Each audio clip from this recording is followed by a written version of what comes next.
নমস্কার, আমি সৃজা। হয়ে গেল প্রায় ৫-৬ মাস। আমরা জানি যে অভয়া কাণ্ডের কিন্তু এখনো পর্যন্ত কোনোরকম কোনো সুরাহা হয়নি। যে রেজাল্ট বেরিয়েছে, যে রায় বেরিয়েছে, সেই রায়তেও মোটামুটিভাবে সাধারণ মানুষ খুশি নন। এবং আগামী দিনে কি হতে চলেছে এই সমস্যাটা, সেটা নিয়েই কথা বলবো। আমার সঙ্গে এই মুহূর্তে রয়েছেন সিপিআইএম নেতা, আইনজীবী ফয়াজ আহমেদ খান। যেরকম বললাম যে হয়ে গেছে ৬-৭ মাস, আমরা রাস্তায় নেমেছি, প্রতিদিন প্রতি রাত দখল, দিন দখল সমস্ত কিছু করেছি। তারপর দেখলাম শিয়ালদা কোর্ট যে রায় দিল, সেখানে বিচারপতি তিনি পরিষ্কারভাবে বলে দিয়েছেন যে সিবিআই কোনোরকম কোনো তদন্ত করেনি, পুলিশের তদন্তের উপরে নির্ভর করেই রায়টা দিয়েছে। সিবিআইও এটার কিন্তু কোনোরকম বিরুদ্ধতা করে, কারণ আমরা ধরে নিতে পারি এটা সঠিক। তাহলে এবার কি হতে চলেছে? সিবিআই কেন তদন্ত করলো না, কি মনে হয়? আসলে যখন দেশটা যারা চালাচ্ছেন, সিবিআইটা তো একসময় ছিল, তাকে মনে হতো বোধহয় নিরপেক্ষ। সিবিআইও এখন হয়ে গেছে দিল্লি সরকার যা বলবে তাই হবে, কলকাতা পুলিশ, বেঙ্গল পুলিশ, তাকে আমাদের মাননীয় মুখ্যমন্ত্রী যা বলবেন তাই হবে। দিশাটা দেখিয়ে দিয়েছেন সেই 9ই আগস্ট মাননীয় মুখ্যমন্ত্রী। ফলে তাকে পুলিশ তো তার বাইরে যেতে পারে না। আবার সিবিআইকে মোহন ভাগবত যদি বলে দেন যে বাংলার বিজেপিকে মমতা ব্যানার্জির পাশে থাকতে হবে, তাহলে সিবিআইয়ের সাহস নেই যে সে তার বাইরে গিয়ে কিছু তদন্ত করে রিপোর্ট আনবে। ফলে পুলিশ যে দিকে নিয়ে গেছিল তদন্ত, সিবিআই তাই করল। বিচারক তো শিয়ালদা কোর্টের মাননীয় বিচারপতি তো বললেন সিবিআই যে তদন্ত করেছে আসলে কোনো তদন্তই না। যেভাবে, কারণ এটাকে বারবার করে বলা হচ্ছে, ফরেন্সিক রিপোর্ট বলছে, বাকি বলছে যে একজনের কাজ না, সেখানে তাকে রেপ অ্যান্ড মার্ডার হয়নি, অন্য কোথাও করে নিয়ে এসে ওখানে রাখা হয়েছিল। অতগুলো সিসিটিভি ফুটেজ, অতগুলো তথ্য প্রমাণ লোপাট করলো, তাহলে কাউকে তো করলো না। পুলিশ কমিশনকে তো সিবিআইকে নেওয়া উচিত ছিল, তার কাছ থেকে তদন্ত করা উচিত ছিল। বাকি যাদেরকে কাউকেই করলো না, ওই একজনকে নিয়ে গেল, সে তো এখন বলছে যে আসলে তাকে ফাঁসানো হচ্ছে, স্কেপগোট। এবং তখন এবার বলতে শুরু করেছেন ফাঁসি চাই। হঠাৎ ফাঁসির জায়গায় কেন? যাতে বন্ধ হয়ে যাক সবটা।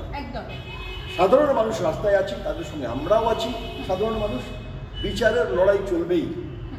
9ই আগস্ট 6 মাস হয়ে গেছে, আজ অব্দি বিচার পেল না। মা বাবা, এটা লজ্জার বিষয় রাজ্যের জন্য।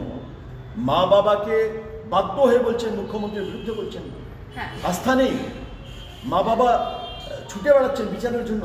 তার মেয়ে, একটা মেয়ে যে ডাক্তার, কষ্ট করে তার বাবা মা তাকে ডাক্তারি পড়ালেন, সেখানে গিয়ে সে পেশায় ডাক্তার, তার নিজের কর্মস্থলে তাকে হত্যা করা হলো, ধর্ষণ করা হলো। সরকার চুপ। সরকার আরও তথ্য প্রমাণ লোপাট করছে। যারা প্রতিবাদ করছে তাদের বিরুদ্ধে মিথ্যে মামলা দেওয়া হচ্ছে, তাদেরকে জেলে পাঠানো হচ্ছে। মানুষ রাস্তায় আছেন অভয়ার বিচারের দাবিতে। এই দাবি, এই লড়াই চলছে, এই লড়াই চলবে, আমরা তার পাশে আছি। অবশ্যই বামপন্থীরা মানুষের পাশে রয়েছে, কারণ অভয়ার বিচারের দাবিতে রাস্তায় যেমনভাবে মানুষ রয়েছেন তেমনভাবেই থাকবেন। এবং যখন আইন আদালত বিচারের প্রসঙ্গ উঠছে, তখন আরও একটা প্রসঙ্গ অবশ্যই বলতে হবে যে এসএসসি চাকরি প্রার্থী, এই যে বিরোধী পক্ষ বারবার করে বলছে বিরোধী পক্ষ যে 26,000 ক্যান্ডিডেটের চাকরি বাতিল করার জন্য বিকাশ রঞ্জন ভট্টাচার্য তিনি কোর্টে গিয়ে লড়ছেন। এটা একটা যে বারবার করে এরকম একটা স্টেটমেন্ট দেওয়া হচ্ছে বিরোধীদের পক্ষ থেকে, এটা নিয়ে কি বলবেন? আসলে এটাকেও ডিস্টর্ট করা হচ্ছে। এই সরকার আসার পর তো কোনো নতুন কাউকে কোনো চাকরি হয়নি, নিয়োগ হয়নি, শুধু দুর্নীতি হয়েছে। যেখানে হাত দাও সেখানে দুর্নীতি, সব বিভাগে দুর্নীতি, না হলে মন্ত্রীদের আর জেলে যেতে হতো। এখানেও এই 26,000, এই তাদের তো ওমার্কশিট পাওয়া গেল না, শূন্য নাম্বার বাড়ানো হয়েছে।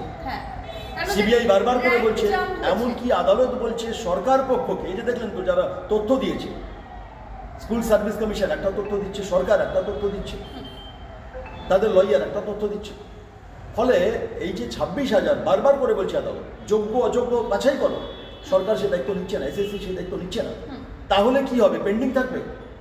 তাহলে তাদেরকে সুযোগ দিতে হবে তো আবার। এবং বিকাশ রঞ্জন ভট্টাচার্য যেটা বলেছেন কোর্টে, এই পরিপ্রেক্ষিতে উনি বললেন যে তাহলে বয়সটা তাদেরকে, কারণ তো এজ হয়ে যাচ্ছে, অনেকে বাদ পড়ে যাবে আজকে, এ হবে, ফলে তাদেরকে সেই সুযোগ দিতে হবে। ফলে এটাকে নিয়ে একটা ডিস্টর্ট করা হচ্ছে। সরকার, শিক্ষা বিভাগ, তাদের আইনজীবী আদালতকে বলতে পারছেন না যে হ্যাঁ আমরা বিভাজন করে নেব যোগ্য অযোগ্য। ফলে যারা যোগ্য প্রার্থীরা, আমরা তো বরাবর বলবো যোগ্যদেরকে চাকরি দিতে হবে, অযোগ্যদেরকে বাদ দিতে হবে। আমরা এটা বরাবর বলছি। মানে চালের মানে হচ্ছে না, কাপড় বাছাই করতে গিয়ে চালটা আমরা চলে যায়, ফলে যোগ্যদেরকে দিতে হবে। এটা আমরা পরিষ্কার করে বলছি। আদালতে আসলেই সরকারটা চায় না, সরকার চায় না বলে আদালতে গিয়ে বলছে না। বিকাশ রঞ্জন ভট্টাচার্য করে আঙুল দেখিয়ে আসলে নিজের দায়িত্বটাকে এড়িয়ে যাচ্ছে। এই যে দুর্নীতি করেছে, যাদের বাদ দেবে তার তো টাকা দিয়েছিল, তাহলে তৃণমূলের নেতাদের বাড়ি থাকা যাবে না, পালাতে হবে। মমতা ব্যানার্জিকেও নবান্নতে 14 তলায় হচ্ছে অনেকগুলো সিকিউরিটি নিয়ে বসে থাকতে হবে। কারণ হচ্ছে এই যোগ্য, এই যে 26,000, তার গোটা পরিবারটা তাদের পেছনে যাবে।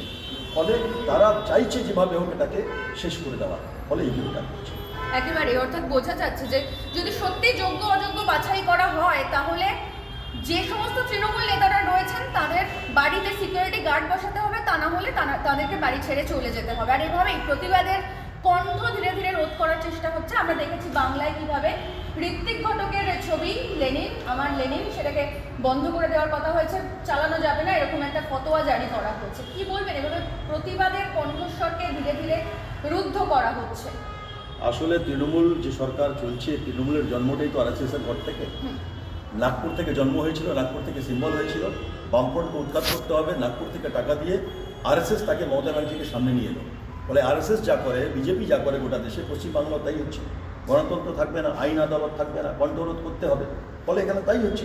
একসময় শুরু করেছিল অনেক আগে, মকবুল ফিদা হোসেনকে ওই ছবি আঁকতে দেবে না, এই নিয়ে তো শুরু। আজকে দাঁড়িয়ে যেটা গোটা দেশে হচ্ছে, পশ্চিমবাংলা যেখানকার আলাদা একটা ঋত্বিক ঘটকের মতো, মানে এই ধরনের তার যদি ছবি বন্ধ করে দেয় তাহলে বুঝুন কোথায়। আসলে হচ্ছে RSS এর নমুনায় চলছে তৃণমূল, আজকে তাই করছে।